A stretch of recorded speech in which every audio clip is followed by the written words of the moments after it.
శ్రీవారికి చేసే సేవలలో పుష్ప కైంకర్యం అత్యంత ప్రియతమైనది. పుష్ప కైంకర్యం అంటే వెంకటేశ్వర స్వామి వారిని పూలతో అలంకరించడం. వెంకటేశ్వర స్వామిని అలంకరించడానికి రోజు ఎన్నో రకాల పూలను టీటీడీ వారు ఉపయోగిస్తారు. అసలు ఎప్పుడైనా అనుకున్నారా ఎన్ని పూలు ఎక్కడి నుంచి వస్తాయని?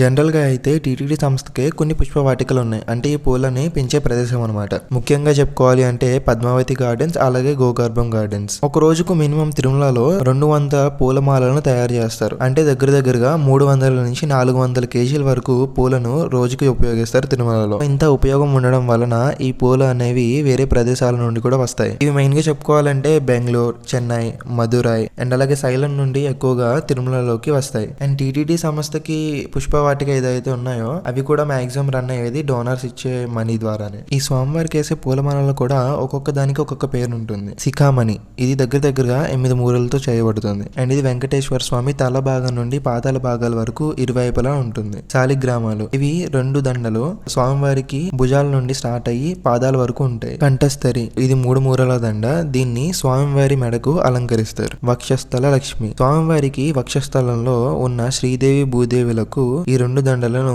అలంకరిస్తారు. ఇలా చెప్పుకుంటూ పోతే స్వామివారికి అలంకరించే పూలమాలలు ఎన్నో ఉన్నాయి. అండ్ ఈ పూలమాలలను స్వామివారి ఉత్సవాల టైంలో ఇంకా బాగా అలంకరిస్తారు. సో ఇది వెంకటేశ్వర స్వామి పుష్ప కైంకర్యం వెనకాల ఉన్న కథ. ఇటువంటి మరిన్ని ఇంట్రెస్టింగ్ వీడియోస్ కోసం ఇప్పుడే మన వరణ వేద ఛానల్ని సబ్స్క్రైబ్ చేసుకోండి.